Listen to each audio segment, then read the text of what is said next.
우리 이제 하나님 말씀 보겠습니다. 우리 하나님 말씀 신약성경 마태복음 10장 1절 말씀입니다. 우리 하나님 말씀 마태복음 10장 1절 말씀입니다.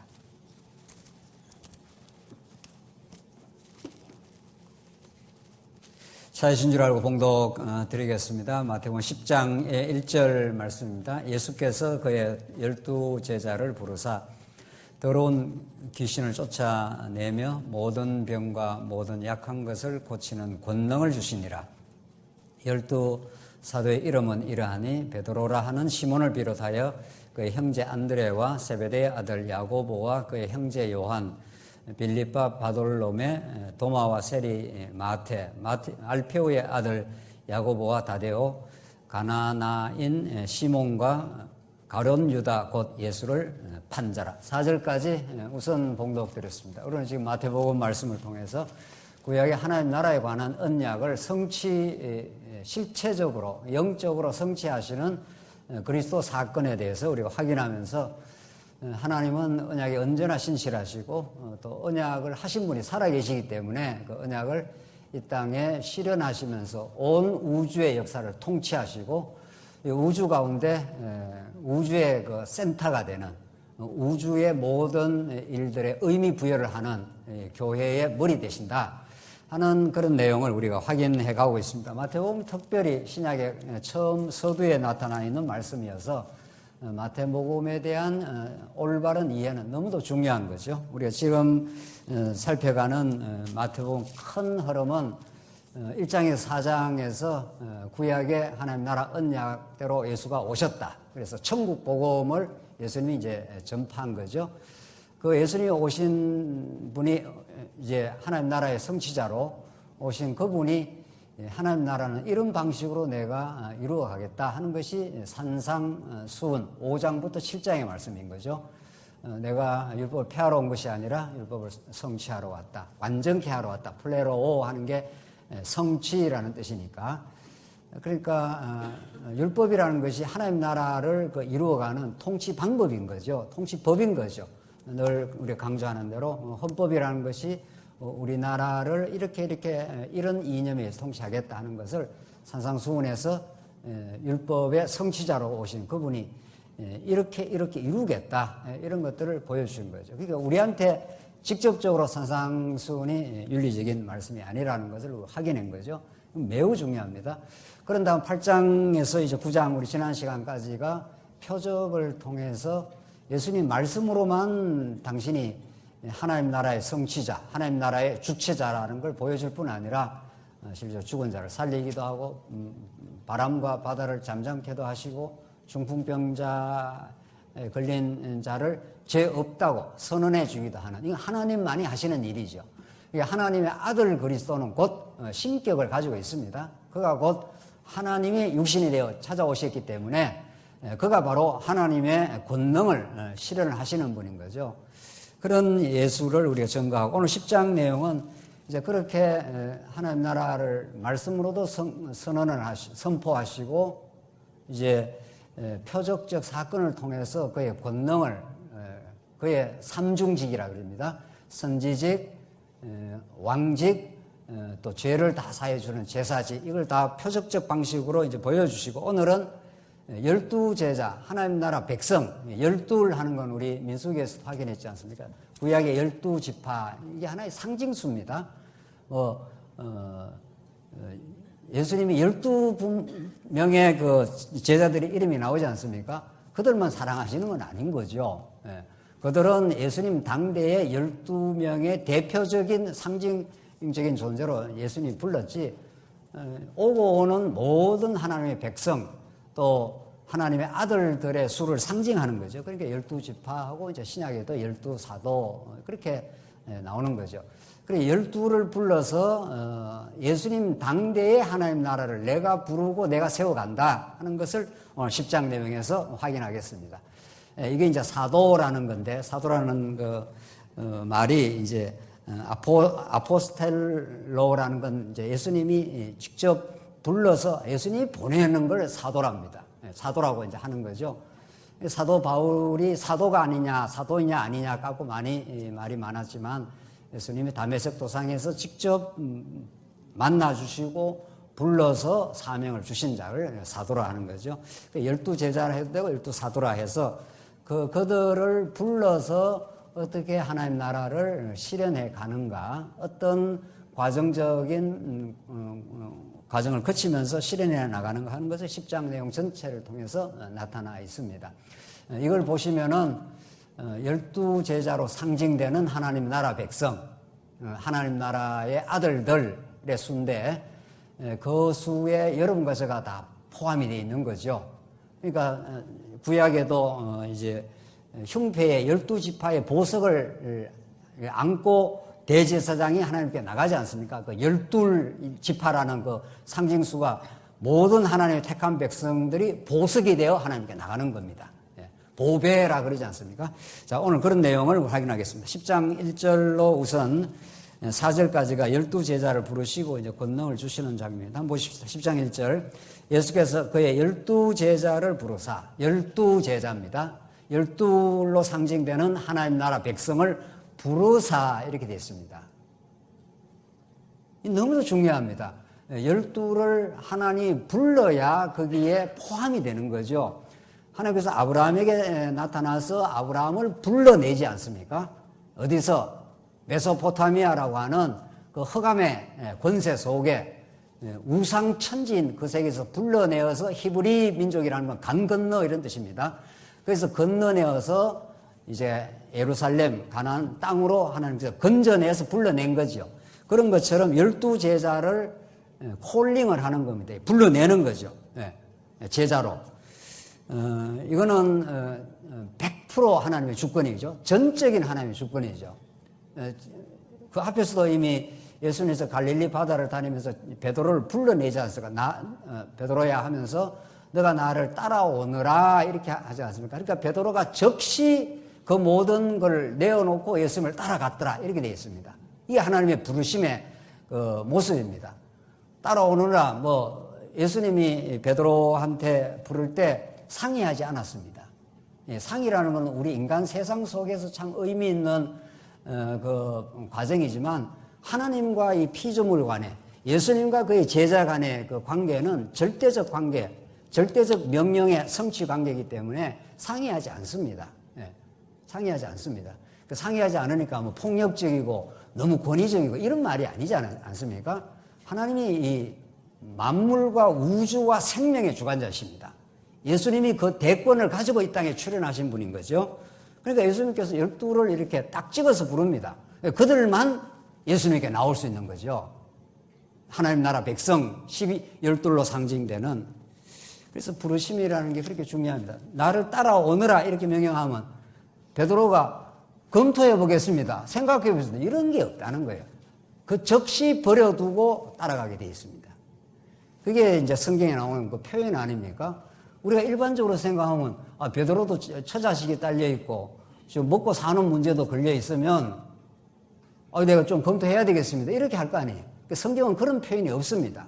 여러분과 저의 부르심의 방식이 그렇다 이런 거죠. 주권적으로 부르십니다.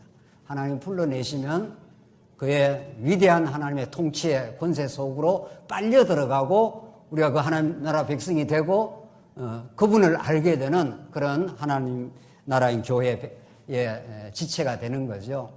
그래서 12제자를 부르사 더러운 귀신을 쫓아내며 모든 병과 모든 약한 것을 고치는 권능을 주신다. 엑소시아라고 하는 그의 절대적인 권능입니다.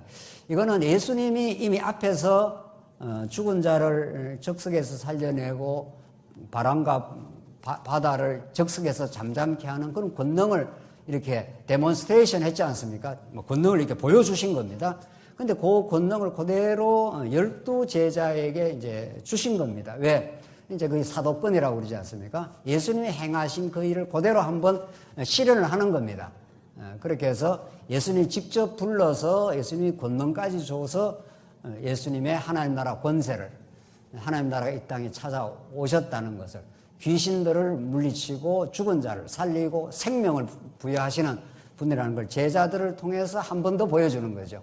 이것은 계속 반복되는 일은 아닌 거죠. 그래서 이걸 사도권이라고 하지 않습니까? 사도들에게만 특별 계시가 완성되기 전에 예수님과 예수님이 직접 불러서 주신 그들에게만 주신 것이다. 이렇게 해서 귀신도 쫓아내고 병도 고치고 모든 약한 것을 즉석에서 고쳐내는 권능을 하나님께서 주신 겁니다. 12제자 한번 보십시다. 2절 12사도 12제자라 하기도 하고 사도라고 하기도 합니다.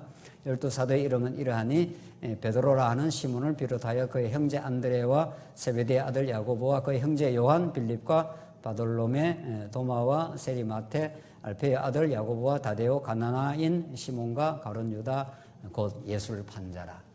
이런 것들이 예수님 당시에 있었던 제자들 12명을 꼬박꼬박 다 기록을 한 거죠. 성경은 어떤 기록도 하나님의 주권과 하나님의 정하심과 하나님 나라의 모습을 가르쳐주지 않는 모습이 없습니다. 그럼 뭐 12를 불렀다. 뭐 우리가 그 이름 알아서 뭐 다 기억을 하겠습니까? 뭐 하겠습니까? 그러나 성경은 12를 이렇게 꼬박꼬박 다 기록한 것은 하나님이 예정하고 정한 12제자로 상징되는 수많은 하나님의 백성들의 이름을 하나님 다 기억을 하십니다. 조금 전에 말씀드린 대로 12 흉패에다가 12보석을 안고 하나님께 나가지 않습니까? 예. 우리 질그릇 같은 우리에게 보화를 담겨줘서 여러분과 저가 보화가 된 겁니다. 하나님 보실 때는 최고의 보석. 예. 그러니까 출애굽기 19장 5절 6절에 우리가 거룩한 백성 제사장 나라 그 앞에 하나가 더 있죠. 세 가지 중에 너는 나의 소유된 백성 이렇게 말합니다. 그게 세굴라 히브리어로 그게 보석 이런 뜻입니다. 보화 이런 뜻입니다. 하나님께 속했다. 하나님의 그 위대하심과 그 은혜로우심에 부름을 받아서 12제자가 보석이 된 겁니다. 그러니까 12보석을 안고 하나님께 나가는 거죠. 우리 자녀들이 다 그렇지 않습니까? 세상에 육신의 자녀만 해도 그걸 금이야 옥이야 한다는 거 아니에요. 금이야 옥이라는 게 뭐죠? 옥이 뭡니까? 옥이. 그게 보석 아닙니까? 그러니까 자식이 부모 눈에는 금이야 옥이야 눈에 넣어도 어떻게 해요? 뭐 어떻게? 아프지 않다. 눈에 넣으면 얼마나 아픕니까? 뭐 조그마한 티만 들어가도 눈이 아픈데 이 자식을 눈에 넣어도 안 아프니 그 자식이 얼마나 금이야 옥이라 이런 뜻인 거죠. 12이라는 게 12보석을 흉배에 안고 대제사장이 하나님께 나갑니다. 이 12지파를 하나님의 백성으로 우리가 나아가는 중입니다. 이런 거죠. 12이라는 그런 뜻입니다. 김아무개, 박아무개, 뭐 최아무개 안 적혀 있다고 섭섭해하지 마시고 12 안에 어떻게 해요? 다 여러분과 제 이름이 어떻게 해요? 포함되어 있습니다. 그렇게 우리 성경을 읽는 거죠. 12사도는 참 좋았겠다. 이런데 좋았겠다 할 일이 아닙니다. 이 12사도들이 얼마나 망나니 같은 짓거리를 많이 했습니까? 그 중에 누가? 대표적으로 수제자라고 하는 누가? 베드로가 예수님을 정면에서 어떻게 해요? 부정했습니다. 이거는 맞아 죽어야 되는 거죠. 그 행위대로 말하면은 12제자들이 대단한 존재여서 부른 사람 한 사람도 없습니다. 다 그렇고 그런 인생들을 불러서 질그릇 같은 인생들 속에 보화를 담겨주셔서 보석을 하나님 만들어 주신 겁니다. 그래서 우리가 은혜가 넘치다는 거죠. 그래서 5절 이제 그 12를 어떻게 하시는가 한번 보십시오. 이제 불러냈습니다. 주권적으로. 불러내어서 이제 보내는데 어떻게 보내는가 한번 보십시다. 5절 예수께서 이 12를 내보내시며 이게 내보내시며 하는 게 이게 헬라어로 아포스텔로 파송하다 여기서 사도라고 하는 단어가 나왔습니다. 하나님 불러내어서 하나님 보내십니다. 하나님께서. 그러니까 이들이 자의적으로 하는 건 하나도 없습니다. 이들이 뭐 예수님을 선택한 것도 아니고 이들이 예수님의 제자로서 땅끝까지 이르러서 복음을 전거하겠습니다. 이렇게 결단한 게 아닙니다. 불러낸 분도 예수님이고 내보낸 분도 예수님입니다. 어떻게? 권능을 줘서 이런 거죠. 내보내시며 명하여 이르시되 이방인의 길로도 가지 말고 사마리아인의 고을에도 들어가지 말고 오히려 이스라엘 집에 잃어버린 양에게 오라. 이제 나중에는 다 이제 이방인에게 또 사마리아인에게도 다 복음이 예수님 이후에 성령이 오시고는 이제 땅끝으로 복음이 이방인에게 사도 사마리아인에게도 이제 전파되지만 이 예수는 이때는 이스라엘 집에 잃어버린 양입니다. 이게 앞에서 우리 9장에서 예수님이 그 이스라엘 백성들을 보면서 얼마나 그 안타깝고 불쌍하게 봤는지 모릅니다. 그 36절 우리 지난 시간 36절 9장 36절 한번 보세요. 무리를 보시고 불쌍히 여기시니 이는 그들이 목자 없는 양같이 고생하며 기진함이라. 이게 예수님이 보실 때의 이스라엘 백성들의 모습입니다. 목자가 400년 동안 없으니 그들의 영혼에 기진맥진한 거죠. 그들을 굉장히 예수님께서 불쌍히 보시고 그들에게로 일단 가라. 그 유대인에게 그들에게 복음을 1차적으로 전할 것을 이제 증거를 하신 겁니다. 7절 가면서 전파에 이르되 천국이 가까이 왔다 하고 예수님이 이미 천국으로 오셨고 예수님의 복음을 증거하게 되면 그게 천국이 되는 겁니다. 이게 놀라운 사실이죠. 여러분과 제가 늘 성경을 통해서 무슨 말씀을 들을까? 하나님 살아계신 여호와 하나님이다. 그분이 보내신 예수가 하나님 나라를 이 땅에 실현하는 분이다. 그래서 천국 복음을 우리가 듣는 중입니다. 천국은 우리가 만들어낼 수가 없고 우리는 지옥 같은 나라를 살았습니다. 우리는 다 죄인 중에 괴수였고 다 우리 스스로가 잘났다고 착각하고 다른 사람 함부로 정죄하기도 하고 그렇게 경쟁하기도 하고 그렇게 지옥 같은 죄악의 종로를 하던 삶에서 우리를 건져내어서 사랑의 통치가 있는 그 아들의 사랑의 통치가 있는 천국 백성으로 하나님께서 이렇게 건져 빼내신 겁니다. 그걸 우리는 민수기 말씀을 확인하고 있는데 성별이라고 합니다. 거룩하게 구별해냈다 이런 뜻입니다. 거룩하게 죄악에서 구별해내면 어디에 속하느냐 하면 하나님께 속하게 됩니다. 그러니까 여러분과 제가 행위에 근거하지 않고 하나님의 선택에 언약적 선택에 근거해서 거룩한 백성이 되어버렸습니다. 우리 자식들이 자식 되고 아들 되는 건 아무 조건하고 상관없습니다. 그래서 기독교는 정말 행위주의가 아닙니다. 그의 만극하신 은혜와 그의 주권에 의해서 부름을 받았고 거룩하게 되었고 그 은혜를 누리게 되니 주를 위해 살지 않겠느냐 말이죠. 그렇게 따라 나오는 행위는 따라 나오게 되어 있습니다. 뭐 지금 행위를 하지 말자는 것도 아니잖아요. 뭐 하자 해서 열심히 되는 것도 아닙니다. 오늘 본문의 말씀처럼 천국이 가까이 왔다.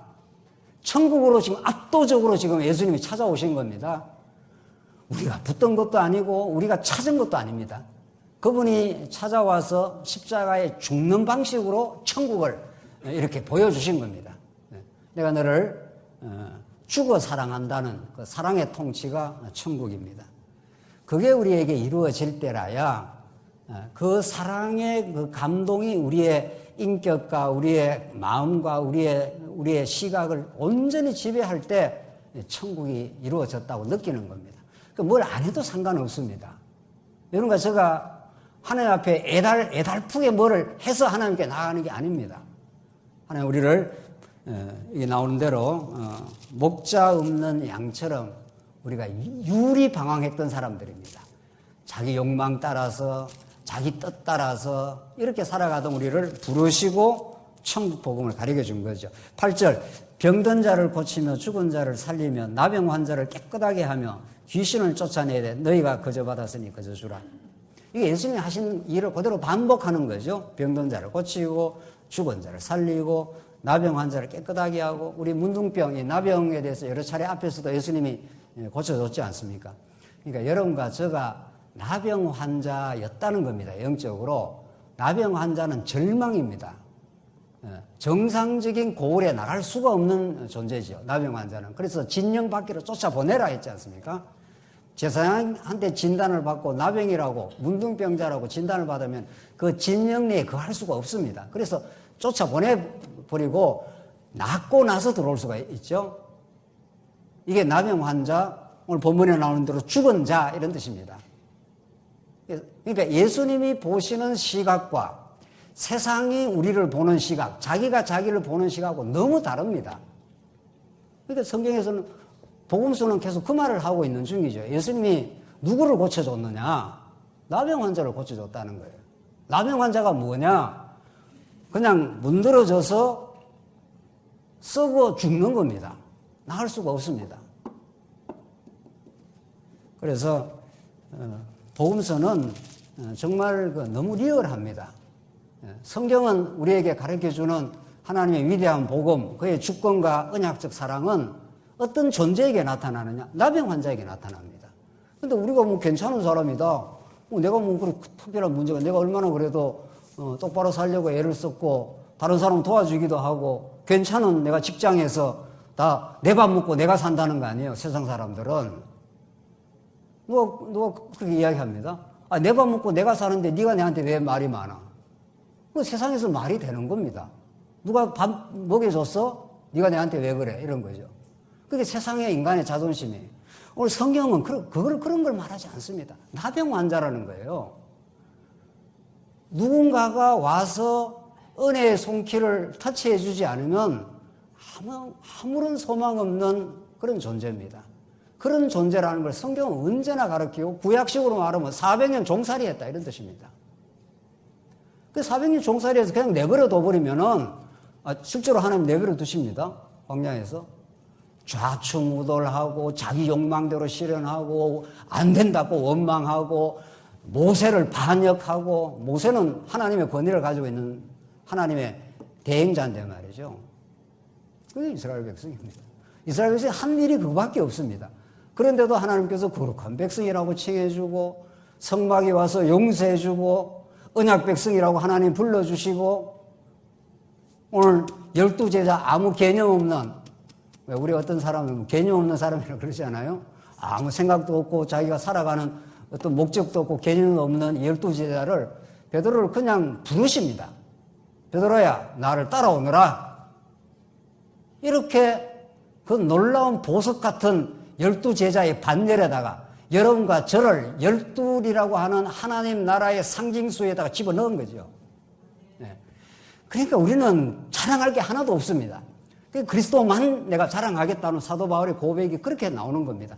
내가 그리스도와 십자가 외에는 자랑할 것이 없다. 그렇게 말하는 거죠.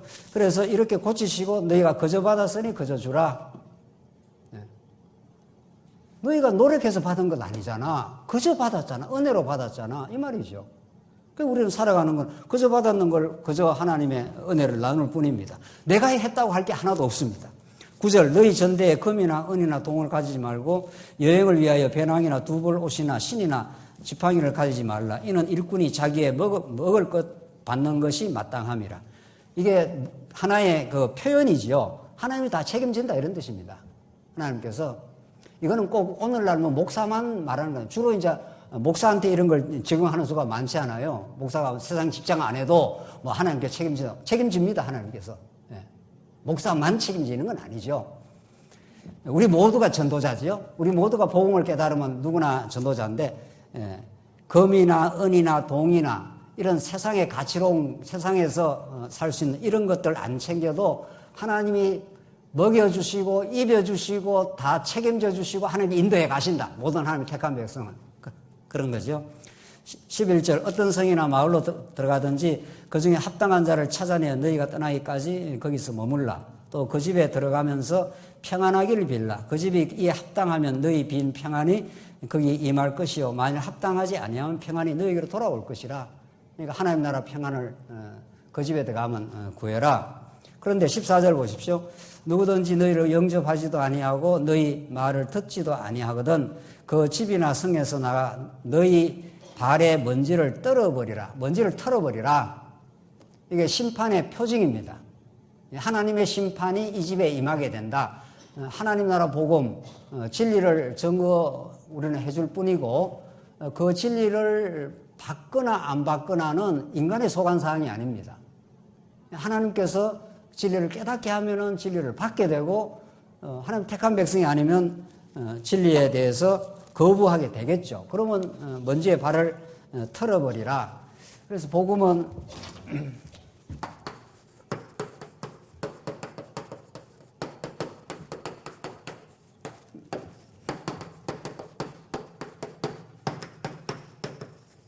이렇게 쫙 갈라집니다.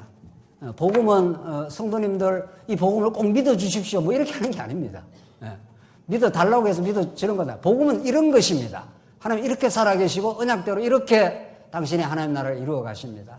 그 이룰 때 십자가의 방식으로 이룹니다. 이런 거죠. 그렇게 선포한다 그럽니다. 선포하면은 쫙 갈라집니다. 하나님의 택한 백성은 이 평안의 복음, 이때 평안은 심리적 평안이 아닙니다. 심리적 평안은 정말 2차, 3차로 따라 나오는 겁니다. 평안은 죄로 물들어버린 인생이 에이레네 하는 게 헬라어 하나님과 떨어져 있다가 하나님과 재결합한다 이런 뜻입니다. 멍에를 메고 있다가 멍에가 풀린 망아지는 여기저기 막 불안하게 돌아다니잖아요. 근데 다시 소어미의 멍에를 같이 매면은 그 망아지든 송아지든 그게 굉장히 안정을 가집니다.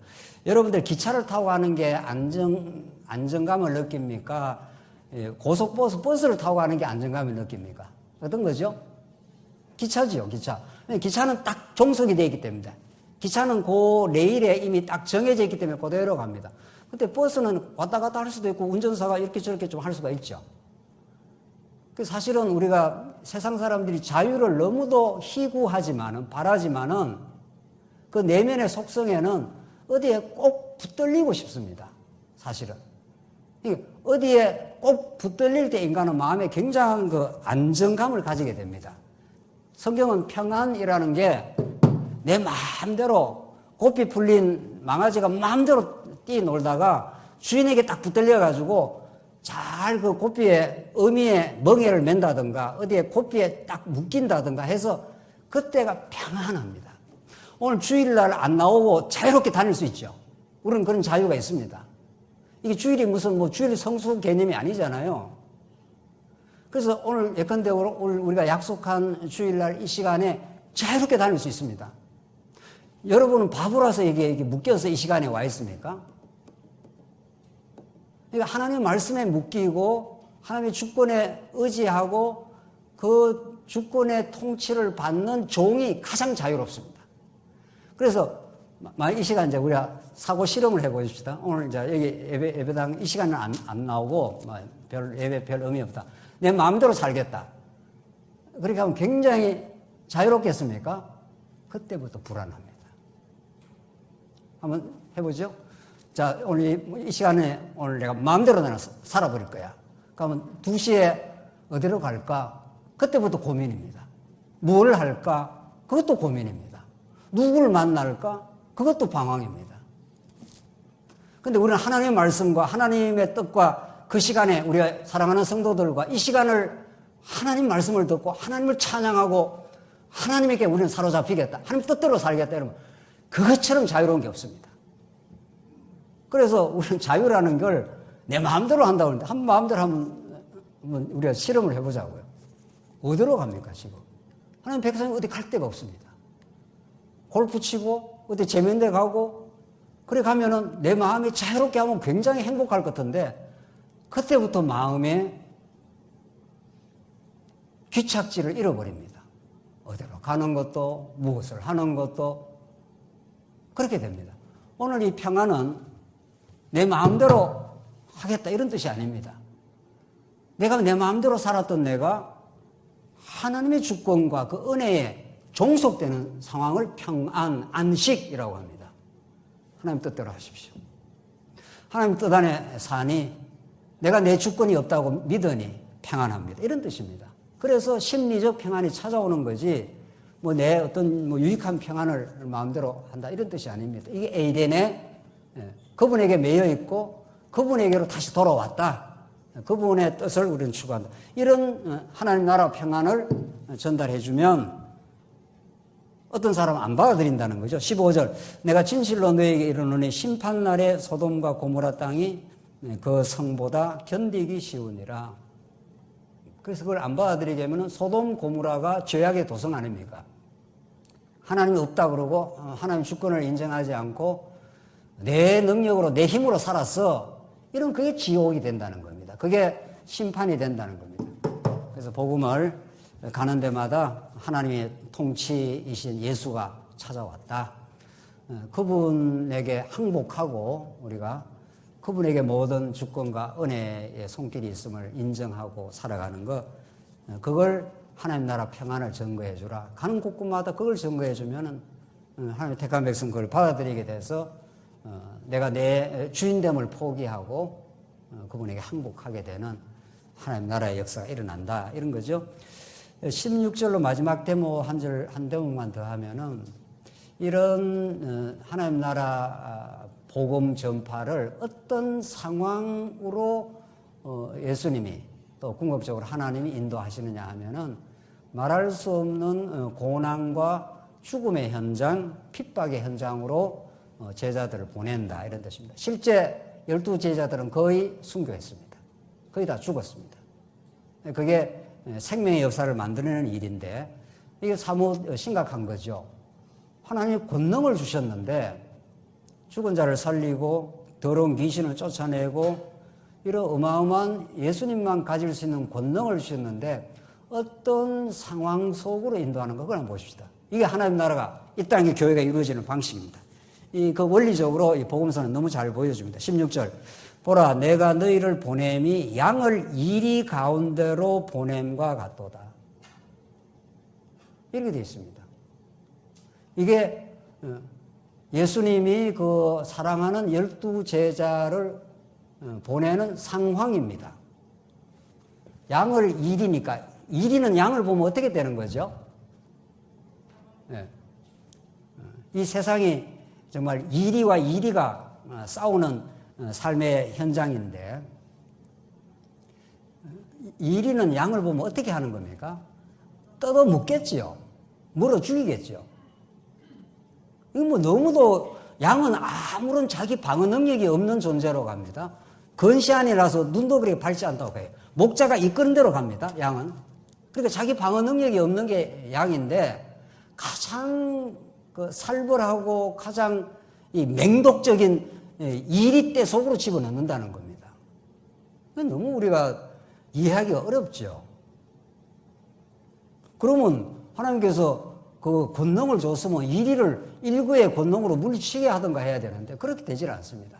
대부분의 복음 전거자 사도들도 그랬고 우리 2000년 교회사에서 복음을 전거하게 될 때 이리에게 물려 죽습니다.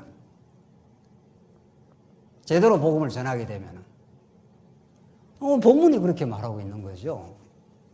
양을 이리 가운데로 보낸 것 같아서 그러므로 너희는 뱀같이 지혜롭고 비둘같이 순결하라. 뱀이라는 건 지혜의 상징인데 뱀같이 지혜롭고 하는 거 하나님만 의지하라. 여호와 하나님을 아는 것이 지혜의 근본이니까. 그렇죠? 사람 누구를 의지해도 안 된다는 겁니다. 하나님이 이미 이리떼 속에다 집어넣어놨기 때문에 하나님이 주시는 하늘의 지혜 그것만 의지해야 살아날 수 있고 그것만 의지할 때 복음이 복음대로 전파될 수 있다. 이렇게 되어 있습니다. 비둘기같이 순결해라. 비둘기는 누군가 그래? 비둘기는 다른 짝을 선택 안 한다. 이런 말이 있다고 해요. 사실인지 내가 잘 모르겠는데. 그리고 비둘기가 다른 쉽게 말해서 남편이 자기 수컷이 죽으면 암컷은 그냥 혼자 살다 죽는다는 거 아니에요. 그래서 비둘기같이 순결하라 하는 것은 우리 예수 그리스도만 이제 바라본다 이런 의미로 우리가 해석을 할 수가 있는데 하나님이 참 제자들을 복음을 전가하면 환영을 해주고 복음을 전가한다고 해서 영접을 해주고 그런 환경을 하나님께서 얼마든지 만들 수 있는 분인데 양을 이리떼 속으로 집어넣겠다. 물어 뜯어 죽으라 이런 뜻입니다. 좀 쉽게 말하면. 그게 복음이 전거되는 옛사람이 죽어나가는 내 뜻대로 뭐가 되지 않는 그 속에 하나님의 주권과 하나님의 보호하심과 은혜를 깨달을 수 있는 상황이 광야가 그런 곳입니다. 그러니까 그래서 우리의 여러분과 저의 삶의 정황이 만만치 않습니다. 이 만만한 분 아무도 없습니다. 사실은. 다 주님만 바라봐야 살 수 있고 특별히 복음을 전가하는 자는 더더욱 그렇고 사람 의지할 수 없는 상황으로 몰아가시고 다 평소에 인간적으로 이렇게 좋고 이거 다 의미 없습니다. 진리 안에서 만나고 진리만 의지하고 진리 대신 예수 그리스도만 의지하지 않으면 안 되도록 하나님께서 이리떼 속에다가 양을 보내서 자기 방어 능력이 없게 해서 고통과 어려움을 겪게 합니다. 그래야 주님만 바라보죠. 그래야 주님이 하신다는 걸 절절하게 느끼죠. 광야가 다 그런 곳입니다. 17절 사람들을 삼가라. 그들이 너희를 공회에 넘겨주겠고 그들의 회당에서 채찍질하리라. 이대로 됐습니다. 이대로 그대로 됩니다. 사도 바울의 고난의 목록을 고린도후서에 보면 다 이런 말들입니다. 이리 쫓겨다니고 저리 쫓겨다니고 40에 한화 가만매를 맞고 바다의 위험을 겪고 사람들한테 배신당하고 다 그렇습니다. 18절 또 너희가 나로 말미암아 총독들과 임금들 앞에 끌려가리니 이는 그들이 이방인들에게 증거가 되게 하려 함이라. 너희가 예수님 이름으로 끌려간다는 겁니다. 실제로 바울이 얼마나 끌려가고 포로의 몸으로 로마까지 갑니다. 그러니까 이 한국교회가 타락하는 건 너무 기정사실이에요. 그러니까 교회는 언제나 고난의 현장, 고난의 처절한 어려움 속에서 박해 현장에서 기독교 진리가 언제나 빛납니다. 왜냐하면 예수님이 가신 길이 그렇기 때문입니다. 예수님이 하나님의 아들로 왔는데 왜 십자가를 매야 되냐고요. 그 로마 병정들한테 하늘의 12의 영을 지금 동원해서 로마를 제거시킬 수 있는 하나님입니다. 하나님의 아들이죠. 근데 예수님이 끌려가고 십자가에 매달려서 무력하게 보이고 조롱당하시고 너가 메시아면 내려와. 이게 그 예수님을 십자가에 매달아 놓고 조롱하는 인간들 그 속에 여러분과 제가 들어있는 거죠. 우리는 하나님 굉장히 거부합니다. 뭔 하나님은 돈이 있어야 돼. 얼마든지 그렇게 나갈 때가 많죠. 하나님 정면에서 거부하고 사는 적이 한두 번이 아닙니다. 그런 예수님이 그런 모독, 조롱, 무력함, 그래서 사람들한테 짓밟힘, 그 속에 생명이 약동하고 부활의 권세가 역사하고 하나님 나라가 그런 죽음의 과정을 통해서 이 땅에 성취됩니다. 그게 하나님이 하시는 일인 거죠. 그래서 그런 드라마틱한 역사가 있기 때문에 제자들은 사복음서에 나타난 제자들은 예수님의 뜻을 알지를 못합니다. 예수님 따라다니니까 오병이어 기적 행해주고 먹을 거 생기고 죽은 자 살려주니까 예수님 따라다니면 너무도 유익하겠네. 이런 식이죠. 12제자 중에 야고보와 요한이 예수님 십자가에 죽으러 가신다고 하는데 뭐라고 그랬습니까? 누가 오른편에 앉고 누가 왼편에 앉느냐? 오늘 교회도 마찬가지예요. 무슨 장로 권사가 무슨 명예직이고 권력직입니까? 목사가 무슨 권력직이냐고요. 그런데 교회에 뭐가 좀 잡히고 하면은 그게 굉장한 무슨 뭐가 되는 걸로 느껴져요. 그 두 제자가 그랬다는 거예요. 야고보와 요한이 누가 오른편에 앉고 왼편에 앉습니까? 이러니까 10제자도 굉장히 그 두 제자에 대해서 분을 냈다는 거 아닙니까? 복음서에. 왜 분을 내죠? 왜 분을 내죠? 야, 임마, 너희들만 예수님 오른편, 왼편에 앉아. 이런 거죠. 누구나 권력욕을 가지고 있는 거죠. 예수님 옆에 그 자리가 어떤 자리인지를 모르는 거죠. 예수님 옆에 간다는 건 죽는 자리예요. 그게. 실제로 나중에 죽습니다. 다. 거의. 그러니까 예수님 옆에가 예수님이 가신 길을 우리가 간다는 거지 않습니까? 여러분과 제가 예수님 제자지요. 제자는 누구를 닮습니까? 누구를 닮냐고요. 제자는 스승을 닮죠.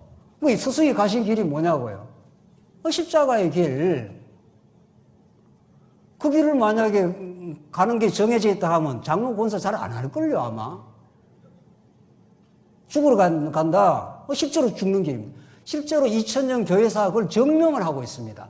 그러니까 한국교회가 이렇게 건물 짓고 뭐 숫자 늘어나고, 이렇게 타락한 한국교회가 어디 있냐고요, 지금. 여기에 무슨 하나님의 영광이 있어요? 인간이 자기 부정이 있냐고요? 조그만 교회 생활 열심히 하고 뭐 좀 깨달았다 하면 자기 긍정하게 바쁘지. 내가 교회에서 얼마나 했는데 나를 안 알아줘? 이거는 타락도 이런 타락이 없는 거죠. 뭘 하면 우리가 얼마나 하냐고요. 우리 몸을 다 갈아들여도 천만 분, 백만 분의 일에 은혜의 보답이 안 된다고요. 우리야 원래 죽을 인생 되니까 죽는 게 당연한 거죠.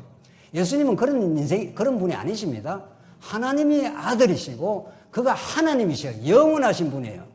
그가 자기 희생을 보여주기 위해서 십자가에서 죽으시고 고난받으시고 그 무궁한 은혜와 사랑을 보여주신 거 아니에요. 그러니까 예수님도 그 길을 가셨기 때문에 너희들도 그 길이야. 교회 모든 짐지는 일이다. 그런 일인 거죠. 내 것을 포기를 해야 되고 그런 일을 하나님께서 하게 하시겠다는 것입니다. 19절 너희를 넘겨줄 때 어떻게 또는 무엇을 말할까 염려하지 말라. 그때 너희에게 할 말을 주시리니 염려도 하지 마. 잡혀갔을 때 우리가 여러분들 경찰서 잡혀가 봤습니까? 죄를 지었어야 가지. 저는 운전 잘못해갖고 운전 무슨 오바를 하나 했든지 뭐가 딱지가 날아와가지고 경찰서 오라니까 약간 경찰서는 오라 해도 약간 겁이 나지 않습니까? 가고 무슨 말을 해야 되지? 자기가 잘못한 일이 없으면 겁날 것도 없는 거지만은 염려하지 마. 성령께서 너희 속에서 말씀을 가르쳐줘.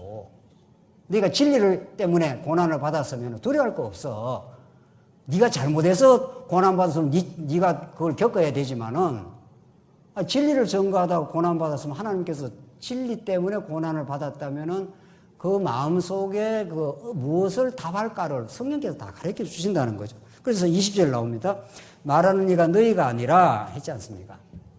말도 우리 마음대로 하는 것도 아닙니다. 말하는 이가 너희가 아니라 너희 속에서 말씀하시는 이 곧 너희 아버지의 뭐라고 했습니까? 성령이시니라. 그러니까 복음서와 이게 사복음서고 여기가 사도행전이고 여기가 서신서고 이제 계시록입니다. 이 사복음서와 사도행전에 나타나는 제자는 하늘과 땅으로 다릅니다. 여기는 두려워하고 권력을 탐하고 서로 시기하고 야 인마 너들만 오른자리 왼자리 앉아? 우리는 핫바지야? 핫바지 모르시나요? 그랬던 제자들이에요. 이 12제자들이 이 사복음서에 나온 제자들이 그런 여러분과 저의 정확한 모습이라고요. 조금도 다르지 않습니다. 우리의 모습이. 그러다가 이 성령이 오시고 나서 오늘 이 본문에 나오는 대로 말하는 이는 너희가 아니라 너희 속에서 말씀하시는 이 곧 너희 아버지의 성령이시니라 했지 않습니까? 성령이 오시고 나서 우리가 영생을 얻었어. 천국이 열렸어. 예수님이 천국으로 오셨어. 이렇게 된 거죠. 그래서 이때부터 제자들이 얼마나 담대하고 죽음의 그 길을 걸어가면서도 찬송을 하고 옥에 갇혀서도 찬송을 하고 옥문이 열리고 그렇게 살아갔지 않습니까? 헌신하고 그리고 그 박해받는 것, 환난받는 것을 능욕받는 것을 이렇게 당연하다고 느꼈다고 그랬지 않습니까? 사도행전에. 왜 내가 이렇게 고생을 해야 돼? 왜 이렇게 능욕을 받아야 돼? 억울해? 이렇게 안 했다는 거예요. 내가 주님이 걸어가신 십자가는 이루 말할 수 없는 고난과 죽음의 길인데 내가 이 정도 고난 받는 건 너무 당연하지. 오히려 고난 안 받는 게 이상하지. 이렇게 된다는 겁니다. 누가? 성령이 그렇게 해주신다는 거예요. 왜? 예수님이 우리를 위해서 행하신 일은 이루 말할 수 없는 하나님의 능력과 그 권능과 그 은혜와 그 영원한 생명을 우리에게 거저 주셨기 때문에 주를 위해서 조금이라도 할 수 있을까? 내가 주를 위해서 지금까지 뭔가 좀 했다고 생각하는 것이 너무도 보잘것없는 것을 깨닫고 제가 집사람한테 건강하게 한 10년만 더 살았으면 좋겠다 이렇게 이야기했습니다. 네. 왜? 조금 더 살라고? 그렇진 않는 것 같아요. 네. 지금 죽어도 아무 여한이 없어요. 천국의 확신 말이죠. 영원한 십자가를 통해서 증거된 하나님의 사랑 더 이상 바랄 게 뭐 있냐고 이 땅에. 여러분과 제가 그런 보석 같은 인생으로 하나님 만들어버리고 말았습니다. 그럼 왜 조금 더 살았으면 좋겠다는 말을 안 했을까요? 왜? 조금 더 살고 싶어서? 그렇진 않아요 정말. 예수 없이 장수하는 건 저주예요, 저주. 예수 없이. 요즘에 고령화가 돼갖고 막 90세, 100세까지 막 간답니다. 야, 정말 예수 안 믿고 80세, 90세 사는 거는 그야말로 그거는 저주예요. 80세, 90세 넘어가면 어디 가나 아프게 돼 있습니다. 그 아픈 몸을 끌고 그냥 사는 게 장수의 축복이냐고요. 그런 걸 문자 그대로 장수의 뭐라고 해야 되죠? 저주라고 해야 됩니다. 근데 예수 믿으면, 영생이 있으면, 고난이 있든, 좀 병이 들든, 하나님께서 보호하시고, 우리를 인도하시고, 조금이라도 건강을 주시면은, 남은 생에는 진리와 교회를 위해서. 우리 사랑하는 지체들이 조금이라도 이 고난 많은 세상 가운데 강건하게 되어지길 위해서, 우리가 조금이라도 우리의 은사 따라서 헌신하고, 그런 기회가 준다면은 얼마나 복된 삶이냐고요. 한 10년은 더 살았으면 좋겠죠? 여러분은 어떻습니까? 여러분은 복음 없이 100세까지 살고 싶습니까? 예. 아, 정말 그건 너무 무의미합니다. 너무. 예. 그러니까 이 땅에 세상의 정책이라는 게 얼마나 허무한 정책이냐고요. 삶의 목적도 없이, 헌신의 대상도 없이, 내 몸을 불살하게 정말 살아갈 수 있는 진리와 사랑하는 지체들의 그 대상이 없이 삶을 영위한다는 게 너무 무의미해요. 세상의 정책이라는 그렇게 허무한 겁니다. 허무해도 그렇게 허무할 수가 없는 거죠. 여러분과 저는 어떻습니까? 오늘 본문에 나오는 대로 말하는 이는 너희가 아니니 너희 속에서 말씀하시는 이 너희 아버지의 성령이시니라. 이 성령이 우리에게 진리를 깨닫게 하고 삶의 이유를 주시고 우리 교회를 우리 주셔서 남은 세월 교회와 함께 살 수 있는 우리가 힘이 있다면은 무엇을 해도 상관없고 어떤 걸 겪어도 상관없습니다. 그 진리가 우리를 정말 복되게 읽고 끝내죠. 21절. 장차 형제가 형제를 아버지와 자식을 죽는 데서 내주며 자식들이 부모를 대적하여 죽게 하리라. 이런 내가 가장 사랑하는 대상으로부터 배신을 당할 거다 이런 뜻입니다. 당연히 겪어야 됩니다. 세상에서 정 뛴다 이런 뜻이에요. 하나님께 붙어 있으면 내가 가장 집착하는 것이 떨어져 나갑니다. 그게 예수 믿는 믿음입니다. 22절. 또 너희가 내 이름으로 말미암아 모든 사람에게 미움을 받을 것이나 끝까지 견디는 자는 구원을 얻으리라. 그 미움 받을 용기 뭐 이런 책이 나왔어요. 심리학자가. 그 정도가 아닙니다. 성경은. 인간이 얼마나 옆에 사람으로부터 인정받기를 원하는지 모릅니다. 우리가. 그걸로부터 쳐내고 그런 사람의 인정에 의해서 내가 살아가는 인생, 그러면 사람에 따라서 내가 오르락내리락 하는 거 아니겠어요? 그렇죠? 저 사람이 나를 인정해주고 사람들이 인정해주면 내 자존감이 올라가는 정도라면은 그렇지 않습니다. 오늘 오히려 미움을 받는다는 거예요. 세상의 가치관으로부터 다른 길을 가기 때문에 너 왜 그래? 이러는 거죠. 교회는 그런 곳입니다. 교회는 세상에 대단한 사람이 와도 그렇게 별로 우리 인정 안 해줍니다. 세상에 보잘것없고 형편없는 인생이 있다고 그걸 하대할 이유도 없습니다. 왜? 귀한 하나님의 영혼들이니까. 그 세상의 길과 다른 길을 가는 사람들이죠. 그걸 우리가 구별이라고 합니다. 성별이라고 한다고요.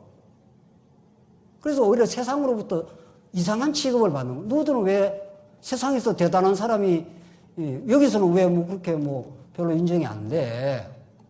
그럼 별로 그게 중요하지 않아. 이런 거죠. 끝까지 견디는 자는 구원을 얻으리라. 끝까지 견디게 하시는 분이 성령입니다. 이 동네에서 너희를 박해하면 저 동네로 피하라. 내가 진실로 너희에게 이르노니 이스라엘의 모든 동네를 다 다니지 못하여서 인자가 오리라. 이 진리의 권세를 가지고 있는 이분이 와서 다시 너희들을 박해받고 이 동네로 피하고 저 동네로 피하지만 광야는 그런 곳이지만 언약에 신실하신 하나님 너희와 함께 하시고 너희에게 세상의 가치와는 구별되는 하늘의 가치를 너희 영혼을 보석보다 더 사랑하시는 그분의 은혜를 너희에게 깨닫게 하셔서 이 광야길을 걸어가게 해. 잘 참고 견디고 주님 한 분으로 참 만족이 있는 복된 인생이 되길 바래. 이게 예수님께서 오늘 천국 복음이 주는 메시지입니다. 그 진리 안에 여러분과 저의 삶이 고난을 두려워하지 않는 그 기쁨의 헌신이 참으로 있는 그런 복된 길을 걸어가시기 바랍니다. 기도하겠습니다. 하나님 아버지 은혜를 감사합니다. 하나님 나라로 찾아오시고 십자가로 증명해 주신 그 크고 놀라운 은혜와 사랑이 우리 삶을 지배하게 하셔서 하나님 한 분으로, 예수님 한 분으로 충분하고 복된 인생의 길을 넉넉히 걸어가게 하시옵소서. 예수님 이름으로 기도하옵나이다. 아멘.